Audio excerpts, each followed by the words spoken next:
বহুদিন পরে বহুদিন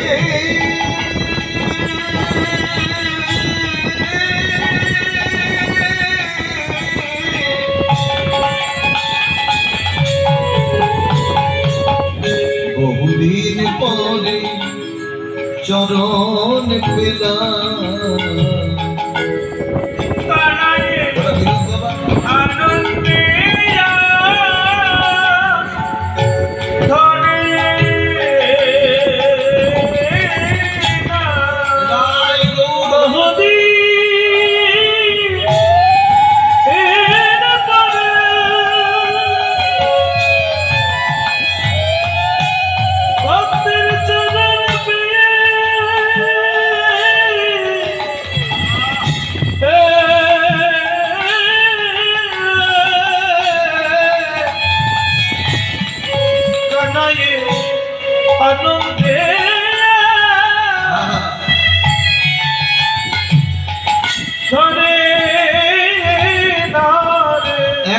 রাখালদের স্কন্ধে নেয় আর জামটের পথ থেকে যমুনার তীর পর্যন্ত লয়ে যায়।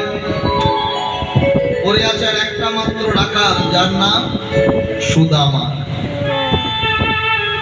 এই সুদামা, এই আয় আমার স্কন্ধে আয়। সুদামা মাথাটা নিচু করে বলে, না রে কানাই, তোর স্কন্ধে ওটা কি আমার শোভা পায়? তুই হলি রাজার ছেলে, আমি হলাম কানাল সন্তান।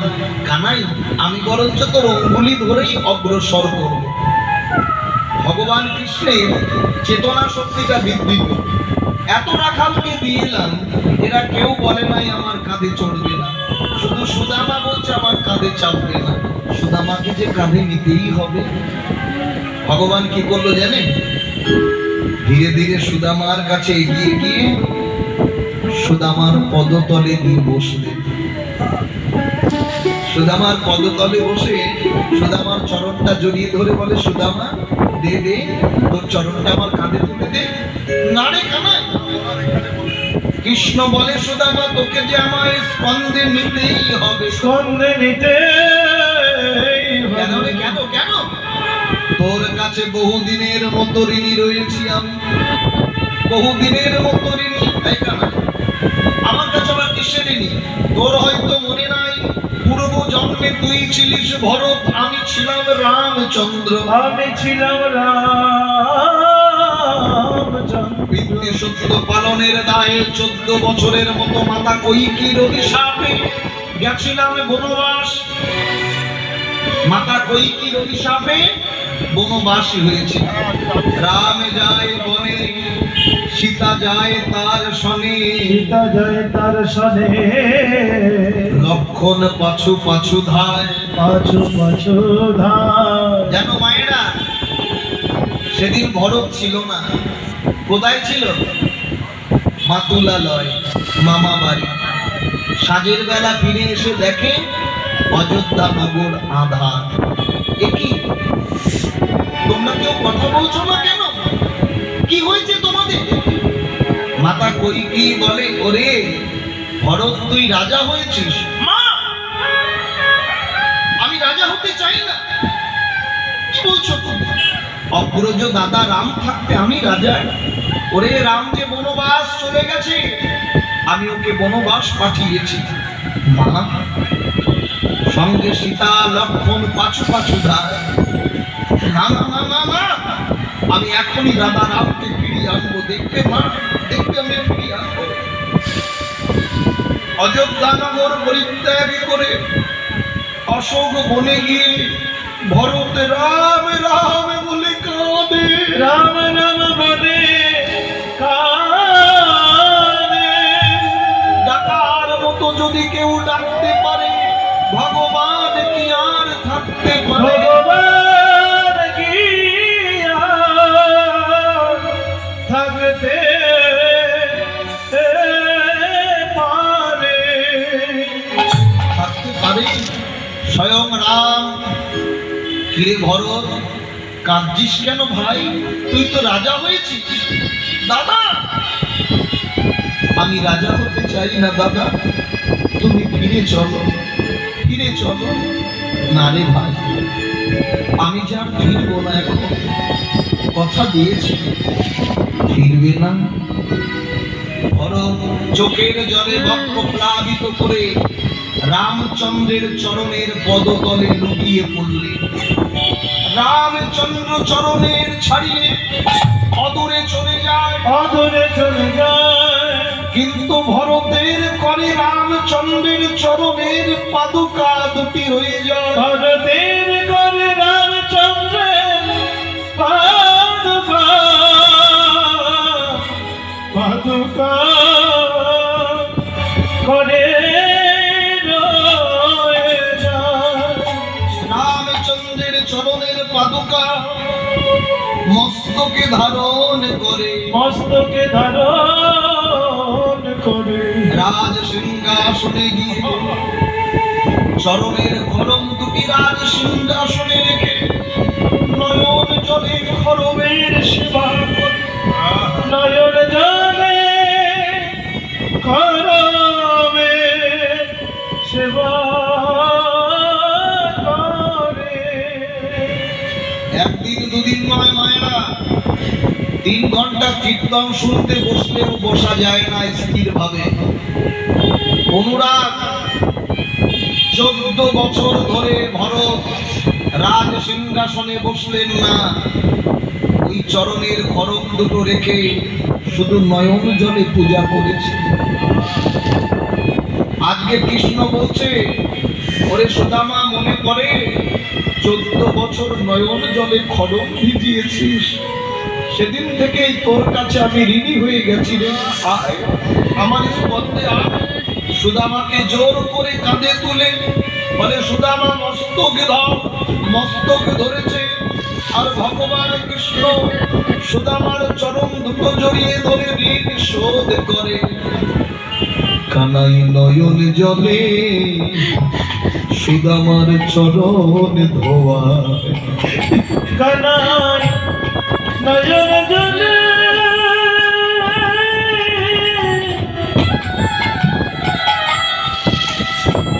সুদামার চরণ ধোয়। কানাই নয়ন জলে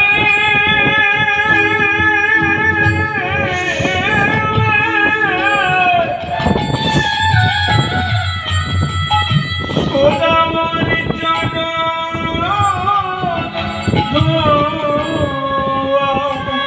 নয়নে জলে চরণ ধোয়ালেও যেন ভক্তের ঋণ শোধ হয়। কাঁধে নিয়েছে তো, কাঁধে নিয়ে আস্তে আস্তে সুদামা পদতলে হাত দেয়। পদতলে হাত দিয়ে সুদামার পদ রেণু কানাই অঙ্গে মাখে। সুদামার পদরে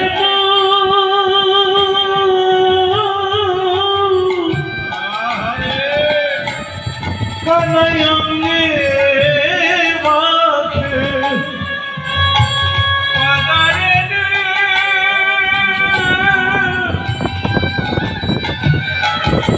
কানাই অঙ্গে মাখে। সুদামা পদরে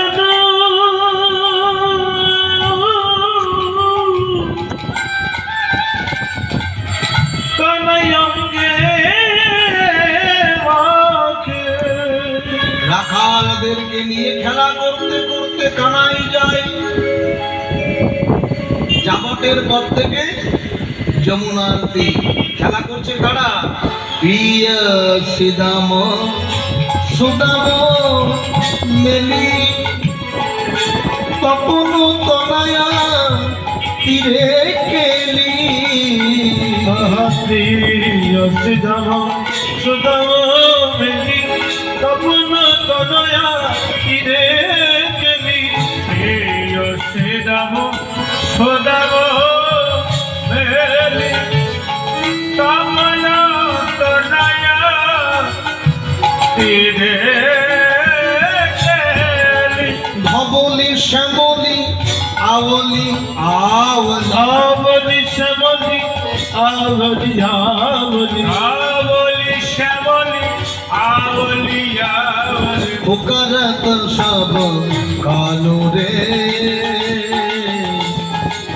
पुकारत सब कालो आवली श्यामली आवली आवली पुकारत सब कालो रे पुकारत सब कालो रे বৈষ্ণব পদাবলী কীর্তন আপনারা আস্বাদন করছেন বিশুদ্ধ বৈষ্ণব পদাবলী আমি আন কথাই যাই না আস্বাদন খেলা করছে কারা কারা প্রিয় শ্রীদাম সুদাম মিলি তপন তনয়া তীরেকে খেলা করছে কারা জানলেন কিন্তু খেলাটা হচ্ছে কোথায় মায়েরা তপন তনয়া তীরে গেলি তপন মানে সূর্য আর তনয়া মানে কন্যা সূর্যের কন্যার নাম কি মায়েরা বলুন বাবারা জানে মায়েরা বলুন ভাই ফোটা দিন বলেন না ভাইয়ের কপালে দিলাম ফোটা জমদুয়ারি কলকাতা যমুনা দেয় জমকে ফোটা আমি দিই আমার ভাইকে ফোটা তাহলে সূর্যের কন্যার নাম কি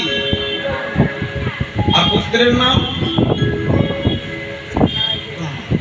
পুত্রের নাম কি জোরে বলতে পারো না যোগ আর কন্যা তপন ও তনয়া তনয় মানে পুত্র তনয়া মানে কন্যা কন্যার নাম তাহলে খেলা হচ্ছে কোথায় তপন ও তনয়া তীরে খেলি যমুনার তীরে কি আনন্দ আজ যমুনার বলুন তীরে তবে।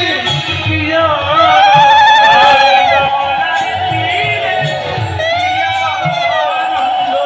ভাই কানাই মোদে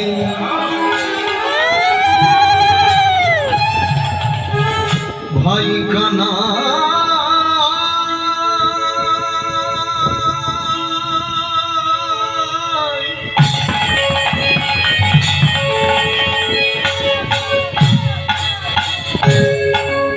ভাই কানা ভাই কানাই ভাই কানাই মোদে খেলা করে ভাই কানাই মোদে খেলা করে ভাই কানাই মোদে খেলা করে যমুনার তীরে কি আনন্দ যমুনার তীরে কি আনন্দ আগমনী গান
नसीर मामूद करत हिया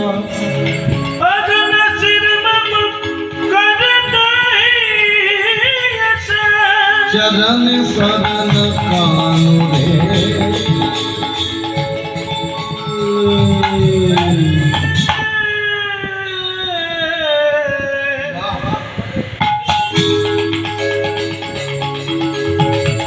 चरण शरण कानु रे नासिर मामुद पद कधीर चरणे चरण कानु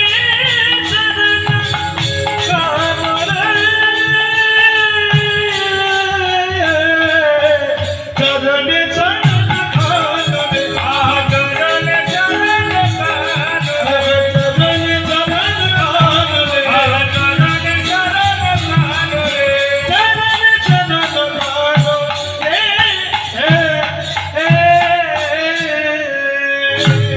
জয় গুরু হরি বল হরি কীর্তন উচ্চাঙ্গ সঙ্গীত রাধে শ্যাম। এত সুন্দর বৈষ্ণব সাহিত্য বৈষ্ণব পদাবলী যিনি রচনা করেছে তাকে আমরা প্রণাম জানাবো না একবার? এই মায়েরা জানাবো তো নাকি সবাই সবাই মিলে নাসির মাহমুদ করতই আশো কথাগুলো বুঝে নিতে হবে। তার মনের আশা, অবাক হয়ে গেলেন না? বাংলার বুকে এত সুন্দর বিশুদ্ধ বৈষ্ণব পদাবলী যিনি রচনা করলেন তিনি একজন জবনের ছেলে, জাতিতে মুসলিম, কিন্তু জাতিতে মুসলিম হলেও তার হৃদয়ে এত কৃষ্ণ ভক্তি। নাসির মাহমুদ করতই আশো, তার মনের আশা কানাই চরণে শরণ কানু রে। হে গোবিন্দ, আমি তোমার চরণে শরণ নিতে চাই, তুমি জবন বলে ফেলে দিও না, जबन बोले फिर दियो ना, जबन बोले फिर दियो ना, जबन बोले फिर दियो ना, তোমার ওই চরণে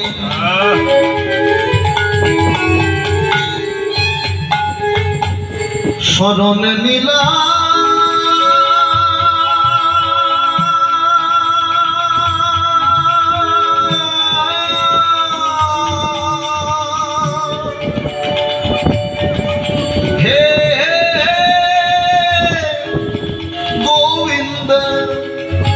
जबन आई चरणे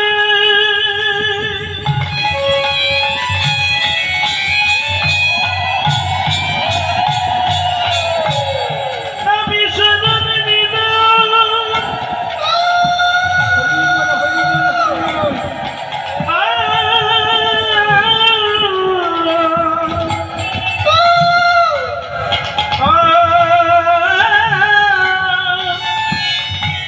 ওই চরণে চলো দিনো আমি। একটু উলুধ্বনি দেন সবাই মিলে, উলুধ্বনি সবাই মিলে তাই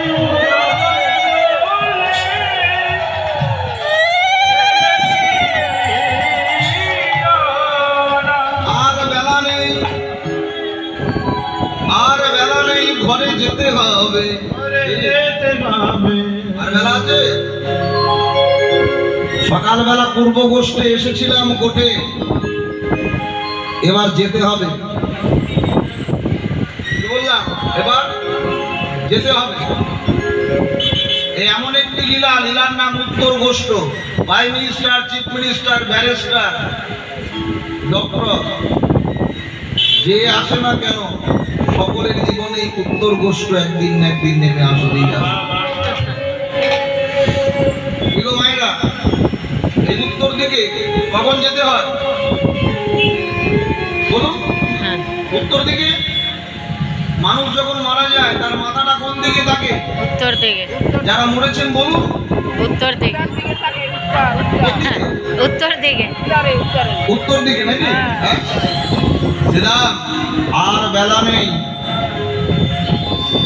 ও শ্রীরাম রে,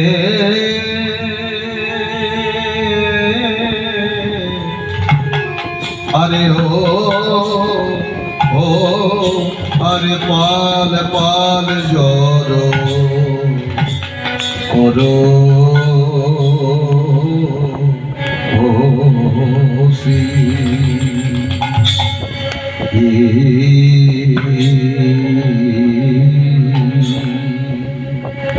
পাল জর করো সিদা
শ্রীরাম শ্রীরামে আর গগনে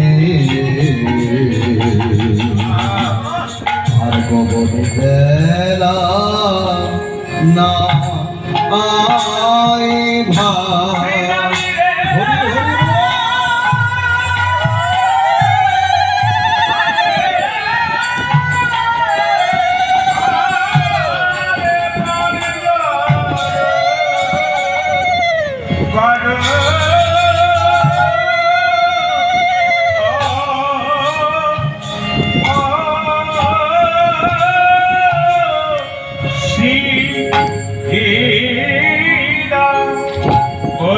এখন ঘরে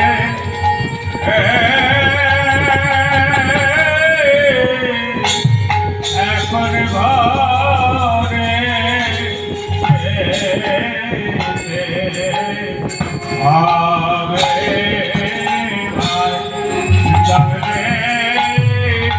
শ্রীরাম খেলায় খেলায় বেলা